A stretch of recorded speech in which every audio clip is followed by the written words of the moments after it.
This is Dominique Wilkins. Hey, this is Sean Kemp. This is Gary Payton. Hey, this is bogues. NBA fans, what's up? This is Vince Carter here. Hey, what's up? This is Matt Barnes. If you're an old school NBA fan like I am, make sure you check out the Basketball Time Machine with my man Sean David. Hey folks, how's it going? Welcome back to the Basketball Time Machine. I'm your host, Sean David. Thanks for tuning in. Let's talk some old school NBA basketball. Now with the modern day NBA, it's kind of obvious that there are certain player types that we don't see anymore that we were used to back in the days. And this is what this video is going to be about. I will show you 6 player types that we old school fans loved back in the days, but which we don't see in today's NBA. But before we get into that, I want to ask you guys to add me on Instagram. Why? Because not only am I giving away free stuff every once in a while, some free NBA stuff, free NBA goodies, but I also will upload some exclusive interviews which you will not see on this YouTube channel. Alright, so please do me the favor, add me on Instagram. It's www.instagram.com/SeanDavidNBA. Alright, enough said. Let's dive right into today's episode.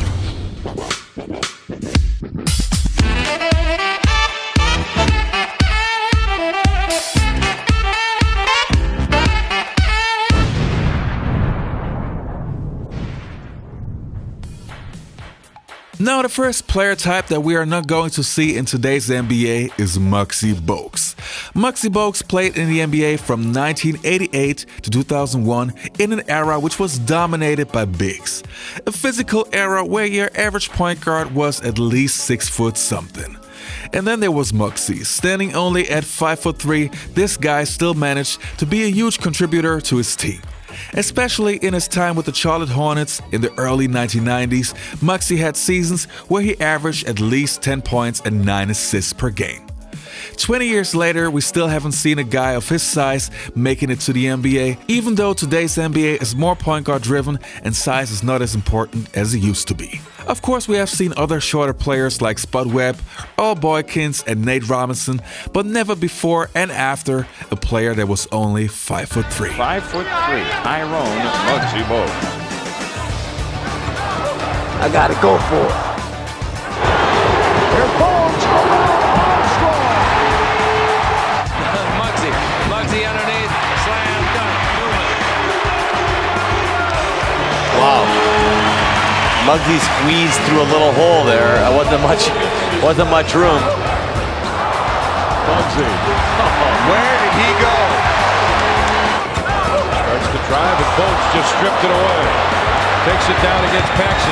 Gives it back to Larry Johnson. Now, from the smallest player to one of the tallest players.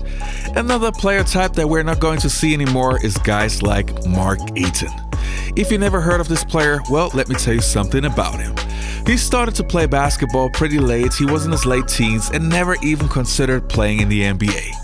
But in the era Mark played in, NBA teams would often draft tall players just to have a rim protector, no matter if they could play or not.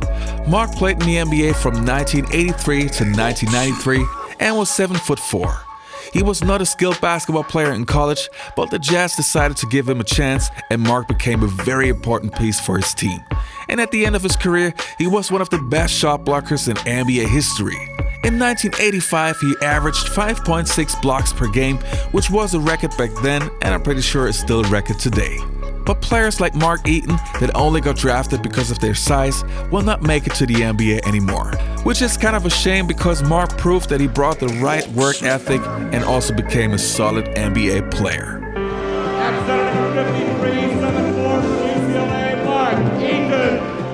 A key member of the powerful Utah Jazz teams of the 80s and the 90s, Mark Eaton was one of the greatest shot blockers in the history of the NBA. A late bloomer in the sport of basketball, Eaton barely played collegiately in his time at UCLA, but he blossomed quickly once entering the NBA in 1982. If there's such thing as a basketball savior, Mark Eaton was the guy.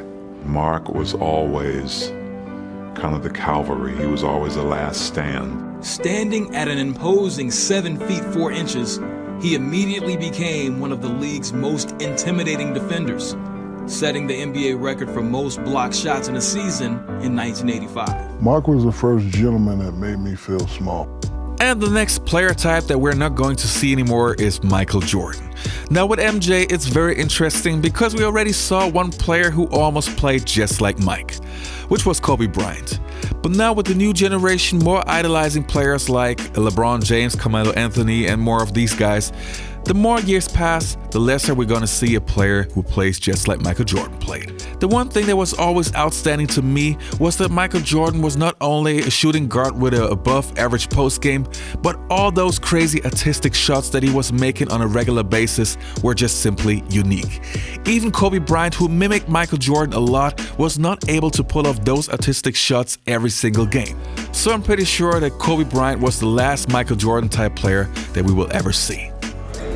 But every now and then, you run into a player that has the same DNA that you do, has the same competitive spirit that you do, and you quickly realize that the bullying and the trash talking is not going to work with this person. And the next player type that I want to talk about is Shaquille O'Neal. Now Shaq, man, where do I start? I recently saw a very interesting video of Shaq saying this right here. Oh, Shaq couldn't play today, but you're not paying attention.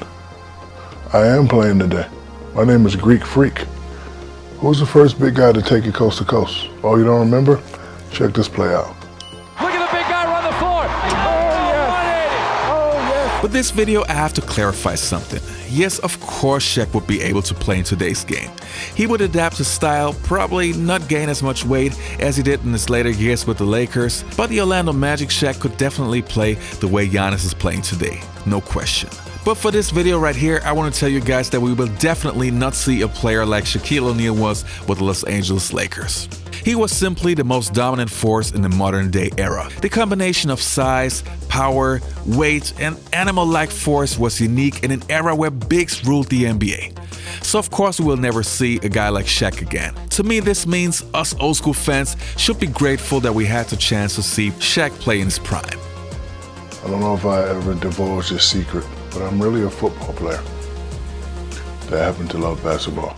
And the next player type on my list is Kareem Abdul-Jabbar. From one Lakers legend to the other. When you think of Kareem Abdul-Jabbar, obviously you think about the skyhook.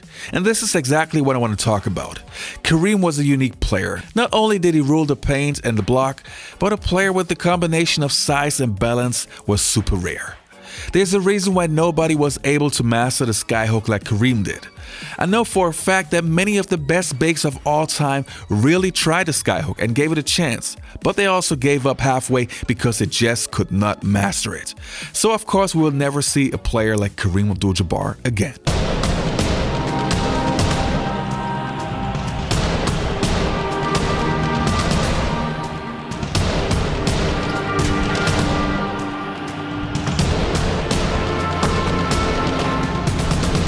Kareem Abdul-Jabbar was far and away the best player I ever played against. The skyhook was unstoppable. Kareem was throwing that skyhook from everywhere on people.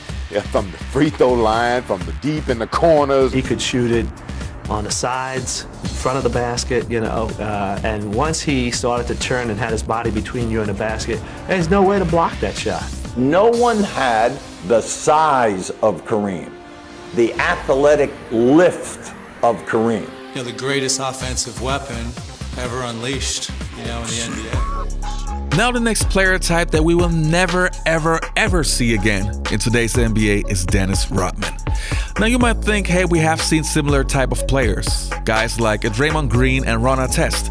And yes, they were both great defenders, but nobody but Dennis Rodman was able to grab 18 plus rebounds per game with his size. Being only 6'7", the only other shorter guy was Charles Barkley, and even he was not able to grab 18 plus rebounds a game for a full season. The combination of being a great defender, only 6'7", could guard position 1 to 5 plus grab 18 plus rebounds was unique, and we were very, very lucky that we were able to see Dennis Rodman playing. Dennis was flamboyant off the court, but he was all business on the basketball court. Polar opposites. He was everything you wanted on the court at the time. Dennis Rodman, if you forget all about the hair and all the tattoos, watch him play basketball. He can do some real good things on the floor. He's a very talented young man. You bet he is. Alright you guys, that was it for today's episode. I hope you enjoyed the content. Please don't forget to leave a like, subscribe to the channel, and add me on Instagram. See you next time on the Basketball Time Machine.